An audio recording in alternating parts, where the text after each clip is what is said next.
My eyes feel a lot drier than they're actually bloodshot. I was just checking to see if they looked bloodshot in the camera. They don't, which is good. This is the vlog for February 9th, 2019. Down to the last 10. Well, I guess tomorrow will be the 10th, and then counting down 9, 8, 7, 5, 4, 3, 2, 1. I think there was a 6 that I missed in there. Anyway, I'm not going to make too big a deal about finishing this off because I may keep going. I may not do them every day, but it has helped in its own way, especially a year like this year has been with so many pitfalls, is what I'll call them. Tomorrow I'm really going to hammer out my resume and start putting it out so that Monday morning when people hopefully make it into work, they'll see me applying for some shiny jobs. Because there's just no way I'm going to get that book published within the next couple of weeks. Hillary said that between paperwork and everything else, a finished manuscript can take a year before the writer gets any kind of money from it. So I need a job. Simple as that. And I'm going to start looking tomorrow or Monday, depending on how bad the weather is. There may not be any point in me having a resume in a whole bunch of mailboxes on Monday if no one can get to their cars. We didn't get nearly as much snow this time as we did on Super Bowl Sunday a week ago, but we got 2.5 inches, and the roads went back to being fairly treacherous. I found a really nice route out of my neighborhood that avoids a lot of big hills, which is super nice.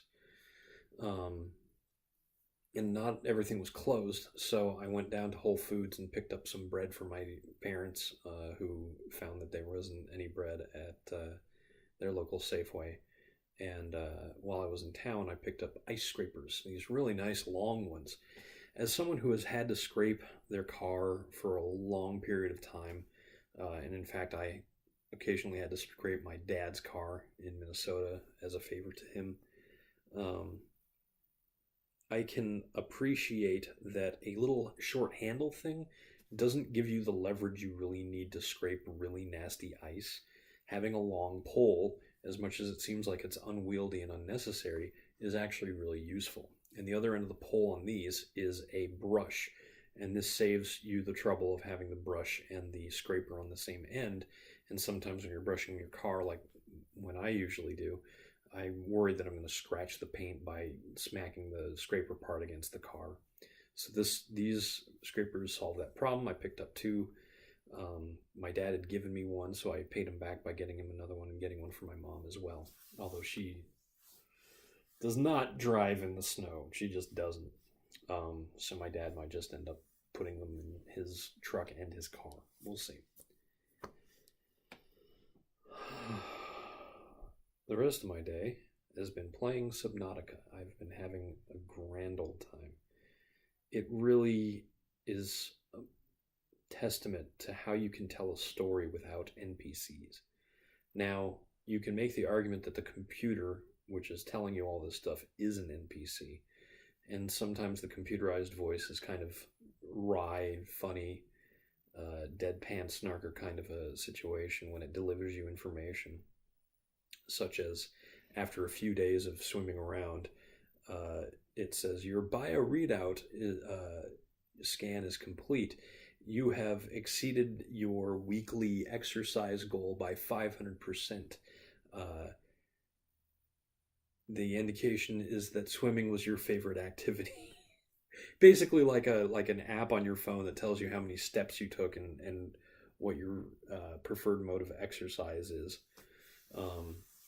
It is a game where you swim a lot, but it is not just swimming. There are plenty of places, if you can find them, where you can put your feet up and walk around. And I'm glad that the developers spent enough time. I mean, everybody's got games where you run around. Fewer games have mechanics for swimming. And in this game, swimming and walking around both feel completely natural. In fact, when you jump from a high thing like on the top of your lifeboat into the water, your hands, you see your hands sort of go into a diving position, which was a really nice touch. Um, and that's sort of what this game is about. It's about nice touches. It's about having tons and tons of content, having a very large map. It's not like Minecraft where the map can auto-generate a surface 6 times the size of the Earth's. I'm pretty sure it's probably a few kilometers, a few square kilometers total. But considering it's not actually square kilometers either, it's cubic kilometers with a lot of underground, or rather underwater and underground exploration to be done. It's impressive. It's a lot of fun, and there is a story, such that it is. I mean, it's not even like it's a lame story.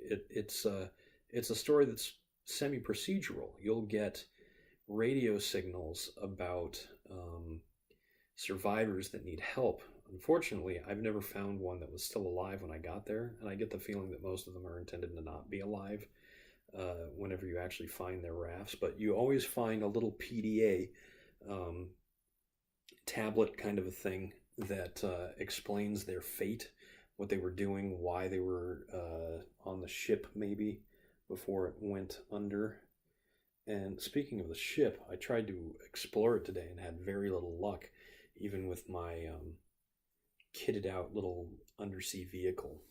It should not be a super big surprise that this game is a futuristic sci-fi game, despite being, Robinson Crusoe on steroids.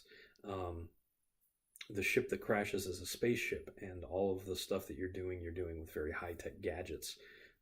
You can build a laser cutter. You can build a number of vehicles, including one pretty big submarine that still manages to be one-man pilotable.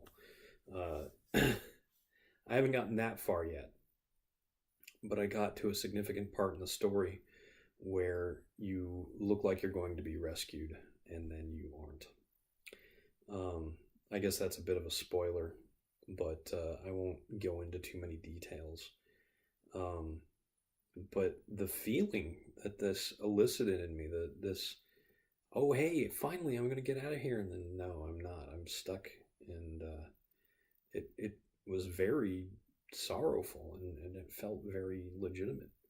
And that's not something that's easy to do. And the way that it was done with a few bits of dialogue and spectacular visuals. And I commend Unknown Worlds, I believe, are the developers of this. They have got a masterpiece, and I'm pretty sure it won a lot of awards the year it came out.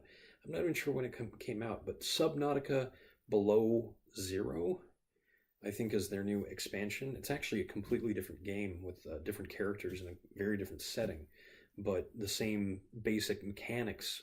Mechanically, it will feel very similar, just with new locations and new tools that you can use, new vehicles to build. And it's taking a lot of willpower not to just buy it right now. My birthday is a week from today, so I'll probably use a little bit of my birthday money. It's $20 on Steam for early access, and that's probably what I'll do, is I'll get that game while I'm looking for jobs. Now I gotta get back to it. I'm having too much fun. I'm Eric Spornitz, and tomorrow will be better.